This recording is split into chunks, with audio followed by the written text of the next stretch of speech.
Précédemment dans les ruses du diable. Dorcas, Maman, je t'écoute, maman. De quoi s'agit-il? il s'agit de toi, ma fille. Tu es maintenant une jeune femme à l'âge de te marier. Pendant que tu es jeune et très belle, tu dois profiter de la vie. J'ai déjà un fiancé, Enoch, et je l'aime. C'est un type bien. Je n'ai pas besoin d'autres hommes pour me prendre en mariage. Que fait une jolie beauté comme toi ici toute seule? Je prends de l'air, l'histoire de me détendre un peu. Ah, je vois. Comme c'est cool de se détendre un peu. Mais on pourrait au moins échanger nos contacts, non? Non, je ne peux pas te donner mon numéro de téléphone. Ça pourrait me créer des problèmes avec mon fiancé. Donc, comme ça, tu te permets de donner du temps à un autre homme et lui laisser te draguer? Non, mais je n'ai rien pu faire. Il était déjà à côté de moi quand je me suis rendu compte. Ne prends pas ça au mal. Je suis une femme. Et c'est normal que d'autres hommes aussi cherchent à m'avoir. Mais c'est avec toi que je suis. Crois-moi, frangin, aucune femme sur terre n'est impossible. Même celle qui est occupée peut tomber dans l'infidélité. Je m'en fous donc du principe que Dorcas soit occupée. Je dois la draguer et goûter à la pomme. Je n'imaginais pas que tu viendrais. Je suis surprise.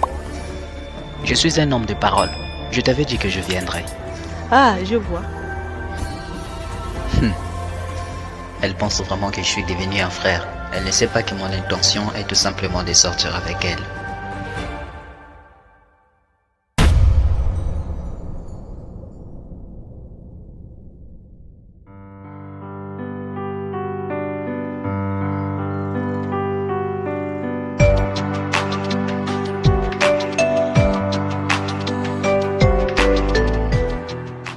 Alors, comment ça s'est passé hier avec ta Dorcas à l'église?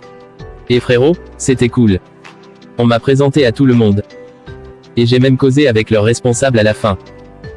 Ils croient tous que je suis devenu un chrétien comme eux.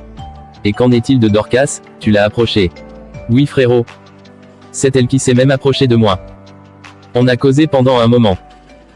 Elle croit vraiment que j'ai changé.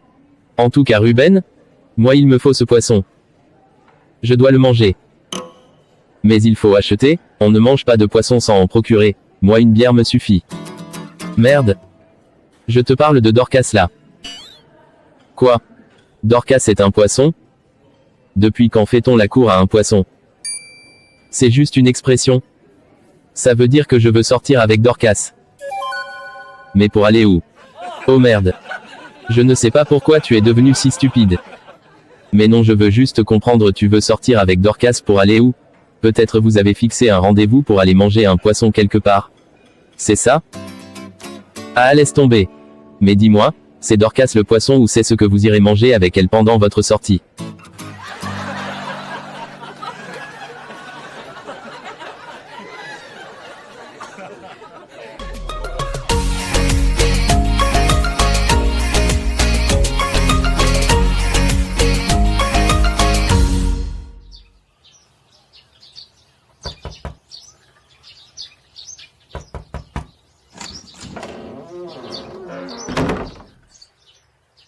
Bonjour sœur Dorcas. Comment vas-tu? Frère Mike, je vais bien, et toi? Par la grâce de Dieu ça va. Tu aimes faire des surprises. Je ne me rappelle pas avoir entendu que tu passerais me voir. Eh bien, je voulais t'en parler hier à la réunion, mais j'avais complètement la tête ailleurs. En fait, je suis venu te voir pour te parler d'un truc. J'ai besoin de me confier à quelqu'un. Viens à l'intérieur, je t'en prie.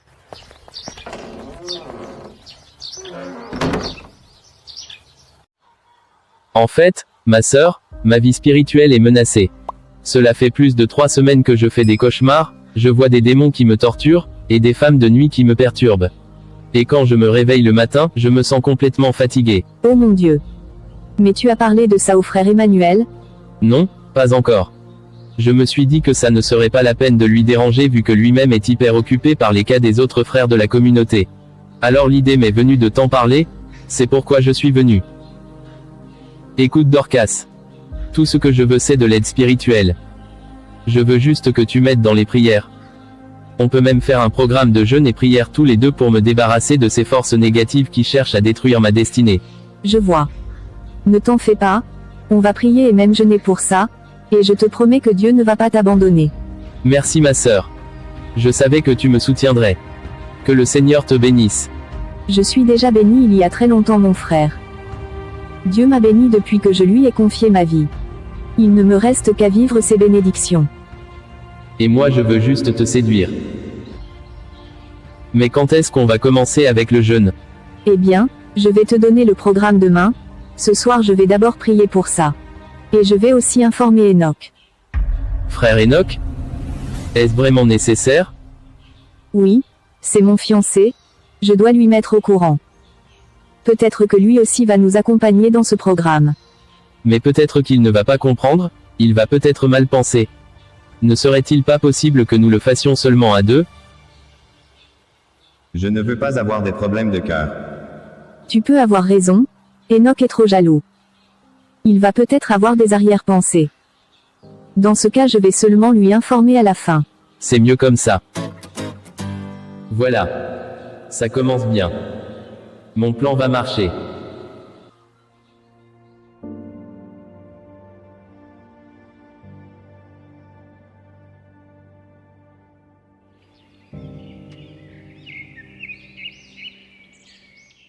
Waouh! Dieu est vraiment grand. Pourquoi tu dis ça? Depuis qu'on a commencé ce jeûne, mon esprit est enfin en paix. Plus de cauchemars, plus de ces horribles visions la nuit. Les esprits de nuit qui m'assaillaient ont disparu. Dieu a exaucé nos prières. Ce Dieu que nous servons n'abandonne pas ses enfants. C'est un Dieu rempli d'amour et de fidélité. Quand tu te confies à lui, il prend soin de toi et te fait faire des exploits. Tu as totalement raison. Bon. Maintenant que je suis libéré, il faut célébrer ça. Mademoiselle Dorcas, j'ai l'honneur de vous inviter à un restaurant de mon choix, en guise de remerciement pour ton soutien inestimable. Non, ça va. Merci. Je t'ai juste soutenu dans le programme. À ma place, tu aurais fait la même chose. C'est vrai. Mais tu m'aurais certainement invité à un dîner chez toi pour me remercier de ma bienveillance, n'est-ce pas? Alors, je refuse ton refus, mademoiselle. Demain soir à 19 h, je viendrai te kidnapper pour qu'on partage un bon repas ensemble. Me kidnapper? Je ne savais pas que tu étais aussi drôle. Oh, crois-moi, tu n'as encore rien vu Dorcas.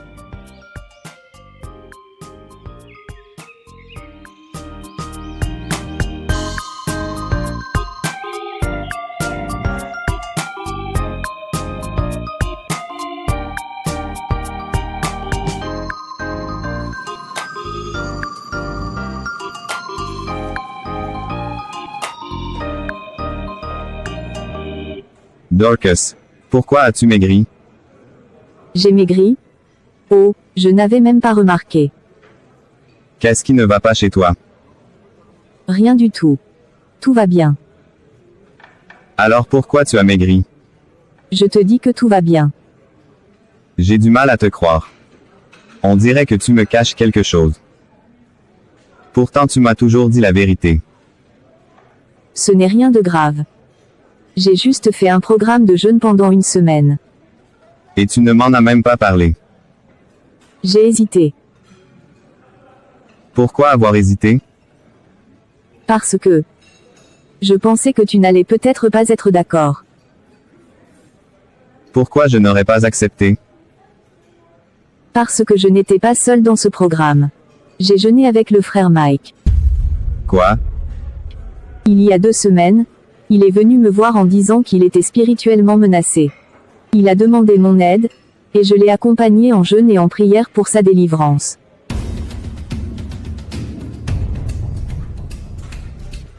Et maintenant? Il va mieux. Il a retrouvé la paix.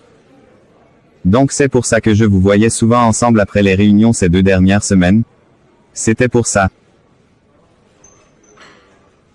Mais pourquoi n'a-t-il pas prévenu le frère Emmanuel? On aurait tous pu le soutenir dans ce programme.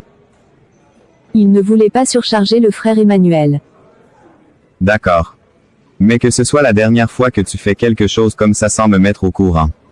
Tu ne sais pas l'impact que ça peut avoir sur notre relation. La dernière fois, je t'ai dit que je ne voulais pas avoir de soucis de cœur.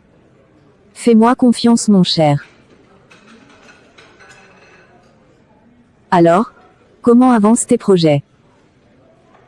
Tout est entre les mains du Seigneur pour l'instant. Malheureusement, cela fait plus de 2 mois que j'ai déposé des dossiers dans plusieurs entreprises, et aucune ne m'a encore rappelé. Pour gagner un peu d'argent, je suis obligé de travailler comme manœuvre sur un chantier. C'est vraiment difficile pour moi. J'ai étudié, j'ai mes diplômes, j'ai même un master en sciences économiques. J'ai tout pour un bon travail, mais je ne comprends pas pourquoi la vie est si dure avec moi. Garde espoir. Le Seigneur agira au moment opportun. Mais c'est qu'en ce moment opportun, je ne peux pas rester éternellement sans emploi. Je suis un homme, je dois te prendre en mariage et bâtir notre foyer. Un homme doit assumer ses responsabilités. Jusqu'à quand dois-je continuer à sacrifier, à être fidèle pour que Dieu voie mes efforts? Jusqu'à quand dois-je attendre pour trouver un travail? Pourtant je suis assidu aux réunions de prière et je diffuse même la parole de Dieu autour de moi. Mais rien ne change dans ma vie. S'il te plaît, ne te décourage pas. Si tu te laisses submerger par le désespoir, tu deviendras esclave de tes émotions les plus sombres comme la colère, la tristesse, et la jalousie. Ton ego prendra le dessus, et tu t'éloigneras du chemin de la vérité. N'oublie pas ce que l'apôtre Pierre a dit à propos du diable, il rôde comme un lion rugissant, cherchant qui dévorer. Enoch, le diable se nourrit de nos faiblesses.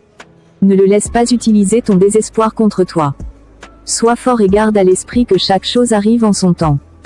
Dieu ne t'a pas abandonné, il est là et il te voit. Il faut juste persévérer. En ce qui me concerne, ne t'inquiète pas. Je sais que tu veux d'abord trouver un emploi stable avant de me prendre pour époux. Je prie tous les jours pour que tu en trouves, et je garde la foi. On dirait que tu restes toujours positive quoi qu'il arrive. J'aimerais avoir un cœur comme le tien. Comme ça, je ne m'en ferai pas autant. Tu continues de faire confiance à Dieu et tu sais comment ramener les gens à la raison. Merci de m'accepter tel que je suis. Non, c'est moi qui remercie le Seigneur de m'avoir donné un homme comme toi. Je t'aime Enoch. Et dans ma vie, tu es le seul et tu resteras le seul. Ah oui. Eh bien moi je ne t'aime pas. Quoi? Sérieusement? Non, je rigole. Voilà, je t'ai bien eu. Ah, comme ça tu veux jouer avec mes sentiments.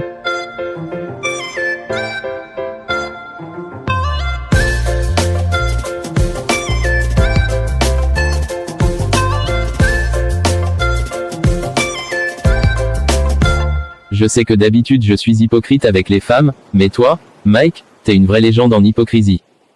Je n'arrive pas à croire que tu as embarqué la pauvre Dorcas dans un programme de jeûne que tu n'as même pas respecté toi-même. À ton avis, qu'est-ce que j'aurais dû faire? Ça fait partie du plan. Quel plan? Faire jeûner quelqu'un pour des raisons mensongères, c'est ton plan? Tu ne te rends pas compte que tu te moques de Dieu. Mais qui se moque de Dieu? Moi j'utilise juste mes ruses contre Dorcas et non contre Dieu. Mais c'est une sœur en Christ. Je ne suis pas vraiment pratiquant mais je me souviens de quand j'allais à l'église avec ma grand-mère. J'ai appris 2 ou 3 trucs. Comme quoi? Ne touchez pas à mes oins et ne faites pas de mal à mes prophètes. C'est Dieu qui l'a dit. Dorcas, elle est de Dieu. La tromper ou jouer avec elle c'est comme se moquer de Dieu. Arrête avec ces histoires. On est tous les enfants de Dieu. Toi enfant de Dieu? Un enfant de Dieu qui manipule une autre enfant de Dieu? De quel Dieu tu parles? Parce que je te rappelle que Satan aussi est un Dieu. Si tu me dis que tu fais partie de son camp, là je te croirai. Pourquoi tu dis ça? Parce qu'un vrai enfant de Dieu ne serait pas un manipulateur comme toi. C'est toi qui m'as transformé en manipulateur professionnel. Avant, je n'étais pas comme ça. Ouais, je t'ai juste appris quelques trucs parce que tu me suppliais sans arrêt de te montrer comment draguer les filles. Mais je n'aurais jamais pensé que tu deviendrais aussi fort que moi. Jésus a bien dit, si vous croyez en moi vous ferez des œuvres encore plus grandes que les miennes. C'est exactement ce que je fais, parce que j'ai cru en toi. C'est l'histoire d'un disciple qui brille à l'absence de son maître. Comme Pierre par exemple. Donc maintenant tu utilises des références bibliques pour te justifier. Je ne fais que me défendre. À ta place, on aurait créé une boîte d'allumettes pour allumer le feu. Peu importe. Maintenant parlons sérieusement. J'ai rendez-vous avec Dorcas demain soir et j'ai besoin de la séduire. Comment je m'y prends? Le grand séducteur vient chercher des conseils maintenant. Même si Pierre a guéri des gens avec son ombre, il avait toujours besoin de Jésus. Comme moi j'ai toujours besoin de toi. Tes conseils me sont précieux. T'es sérieux là? Maintenant tu me compares à Jésus. C'est juste une référence. Allez. Dis-moi comment faire tomber Dorcas amoureuse de moi. Bon. Séduis-la émotionnellement. Séduction émotionnellement. C'est quoi ce truc? C'est simple. Raconte-lui une histoire triste sur ta vie, du genre tu avais été abandonné par ta famille ou quelque chose de ce genre, quelque chose qui va la toucher au cœur, qui va lui faire ressentir de la compassion pour toi. Même si c'est faux, l'important c'est que ça suscite une émotion. Ensuite, tu lui parles de tes projets, de tes rêves, de l'avenir, même si c'est du vent. Les femmes croient souvent plus aux belles histoires mensongères qu'à la réalité. Alors fais ce que tu sais faire de mieux. Le jeu de l'émotion. Je n'avais jamais entendu parler de ça. C'est normal, puisque c'est moi l'inventeur. Tu l'as inventé? Juste dans ta tête? Non. Avec mes propres mains.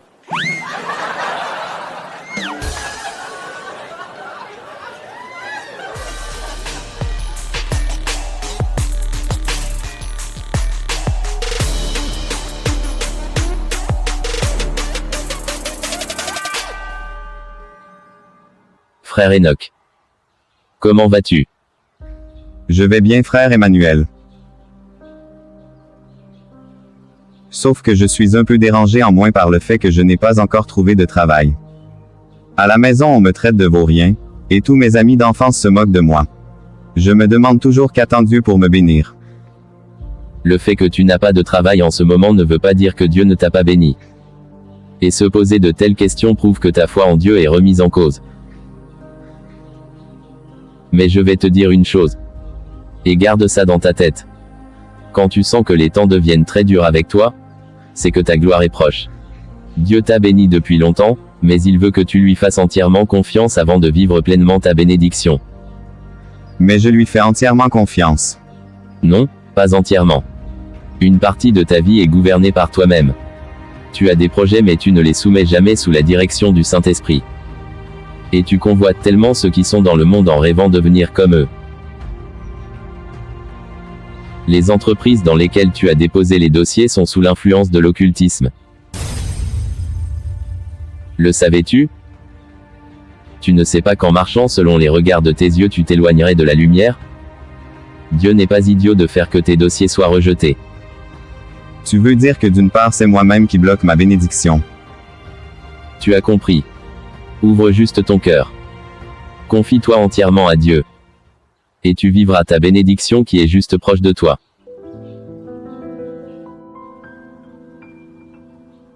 Parlons maintenant de Dorcas. Comment va-t-elle? Elle va très bien. Ah bon? Mais l'instinct me dit que quelque chose ne va pas vraiment. J'ai senti une forte énergie négative quand je priais à son sujet hier soir. C'est comme si une force obscure court après elle. Quoi? Vous voulez dire qu'elle est menacée? Possible. Frère Emmanuel, je ne suis pas sûr. Vous savez bien comment est Dorcas. C'est une sœur très spirituelle et vertueuse. Juste la chaleur de son aura ferait fuir les ténèbres. En plus, si elle était menacée, elle m'aurait informé. Les forces des ténèbres n'attaquent pas toujours directement. Deux fois elles passent par quelqu'un pour embrouiller notre vigilance et chercher à nous briser. Le diable est malin. Prie beaucoup pour elle. Moi aussi je ferai de même. Et surveille sa conduite. Mais frère Emmanuel, je ne suis pas Dieu pour surveiller sa conduite. Ce n'est pas tous les jours que je suis avec elle. Je n'ai pas dit que tu dois la surveiller tous les jours. Je t'ai demandé de surveiller sa conduite, ce qui veut dire, garde un œil sur ses comportements et ses réactions, essaie de voir si elle a un comportement bizarre. C'est pour votre bien à tous les deux que je te le recommande. Tu sais bien que l'Esprit de Dieu ne ment jamais. Ce que j'ai senti est un signe à prendre en considération, parce que je n'ai jamais senti ceci auparavant en priant à son sujet. D'accord mon frère.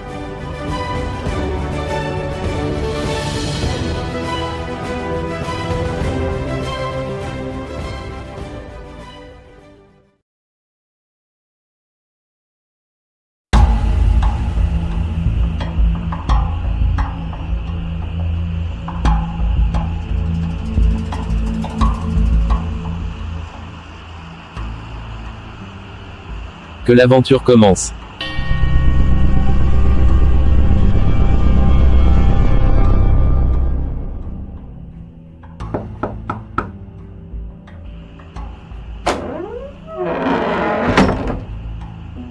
Bonsoir, puis-je vous aider?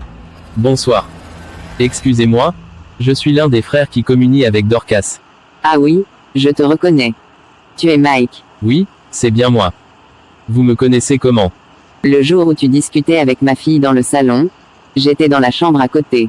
Ah d'accord. Eh bien, j'ai rendez-vous avec Dorcas ce soir. Est-elle là? Oui, bien sûr, elle est dans sa chambre. Attends, je vais l'appeler. Merci beaucoup.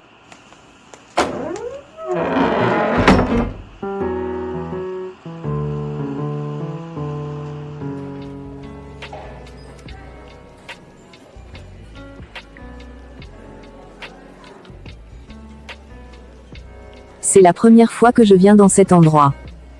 Ah bon? Enoch ne t'a jamais emmené sortir ici? Bien sûr qu'il m'emmène sortir quand il a le temps. Mais ici pas encore.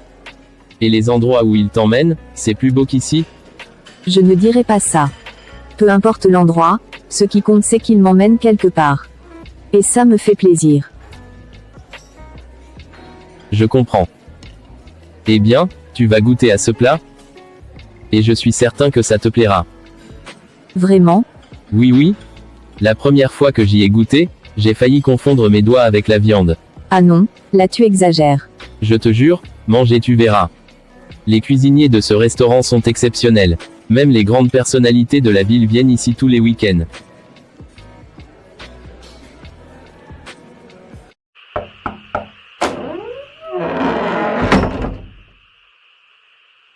Bonsoir maman, est-ce que Dorcas est là? Non. Elle est sortie avec son copain. Son copain? De quoi parlez-vous? Dorcas n'a pas de copain. Ah? Il parle comme s'il savait tout de ma fille. Écoute-moi bien. Dorcas est libre de faire ses choix, et je ne vais pas l'en empêcher. Elle m'avait dit que c'était toi son fiancé, mais apparemment elle a suivi mon conseil. Ma fille ne traînera jamais avec un homme inutile comme toi. Mais maman. Je ne suis pas ta mère, et encore moins ta future belle-mère.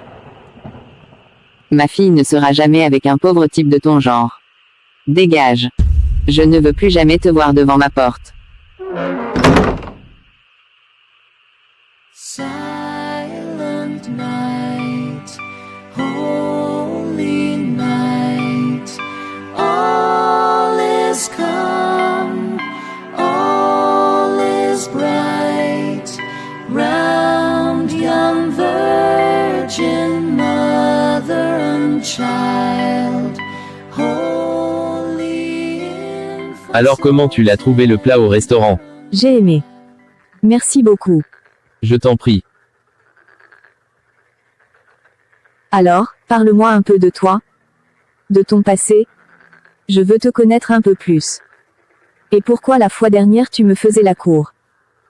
Eh bien, c'est parce que tu es une femme. En plus tu es belle. Donc comme ça tu courais derrière les filles parce que tu les trouves belles. C'est ça? Non, pas vraiment. Les femmes croient souvent plus aux belles histoires mensongères qu'à la réalité. À vrai dire, je courais derrière les filles parce que je voulais oublier le passé douloureux que j'ai subi, un passé triste qui a marqué en moi la conviction que les femmes sont des véritables démons en chair humaine. Aujourd'hui, elle peut être avec toi, sembler t'aimer, et demain elle va te trahir avec un autre homme. De quoi tu parles? De mon passé.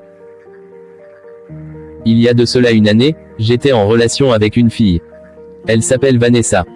Elle m'a montré l'amour sous toutes ses formes et j'ai cru avoir trouvé l'âme sœur. Elle venait souvent chez moi et je l'avais même présentée chez mes parents. Tous mes amis m'enviaient parce qu'elle était presque parfaite. Elle était aussi très belle, comme toi. La première fois que je l'ai rencontrée, j'ai senti ce que les gens appellent par coup de foudre, et je me disais qu'aucune femme ne serait comme elle. Ensuite? Il y eut un moment où mes parents m'avaient fait voyager hors de la ville pour une affaire. Avant mon voyage, je l'ai appelée chez moi, et on a causé. Je l'ai mise au courant pour mon déplacement pendant quelques mois. Je lui ai dit de m'attendre, et elle m'a promis de toujours m'attendre et que la distance ne sera jamais un obstacle pour notre amour. J'avais confiance en elle, et je lui avais fait la promesse de l'épouser. Mon absence n'était que de 6 mois. Mais qu'est-ce qui s'est passé? à mon retour, J'ai été surpris d'apprendre qu'elle était enceinte de 7 mois. Elle était donc enceinte avant même que je voyage. Et de surcroît, la grossesse n'était pas de moi, mais de mon meilleur ami. Vanessa me trompait depuis longtemps sans que je le sache. Je n'arrivais pas à croire que c'est elle qui pouvait me faire ça. Tous les projets que j'avais pour nous deux ont connu un naufrage terrible. Je me suis retrouvé avec un cœur brisé en 1000 morceaux. Et j'ai failli perdre ma santé à cause de ça. C'est vraiment triste ton histoire. J'en suis conscient. Depuis ce moment, j'avais changé la façon de voir les femmes. Elles sont trop faibles et ne tiennent jamais leur engagement. C'est vrai que la femme est 7 fois plus bête que le crapaud. À quoi sert-il donc de l'aimer parce qu'elle paraît sérieuse si on ne connaît pas vraiment ce qu'elle a derrière la tête?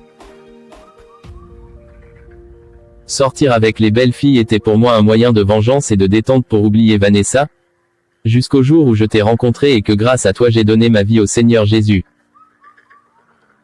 Faut croire que c'était la volonté de Dieu. Dis-toi que maintenant ta vie aura un sens. Vraiment. Tout ce qui me reste, c'est trouver la femme idéale à épouser. Ce n'est pas l'argent qui manque dans ma famille, surtout que c'est moi qui hériterai des biens de mon père. Il me faut donc une femme honnête, une femme qui a de la vision, et qui saura me motiver dans mes projets. Enoch n'est pas un homme sur qui tu dois compter. Trouve-toi un homme responsable, un homme qui saura construire ta vie, et faire de toi une femme de valeur. Mon Dieu. Mike est le genre d'homme que maman veut que je puisse avoir. À quoi tu penses? À rien. Toi vraiment, Enoch a la chance de t'avoir. Ah bon?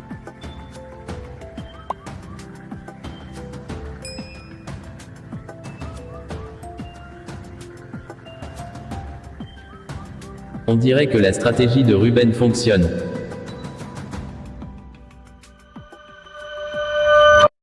Ça y est. Elle a mordu à l'hameçon.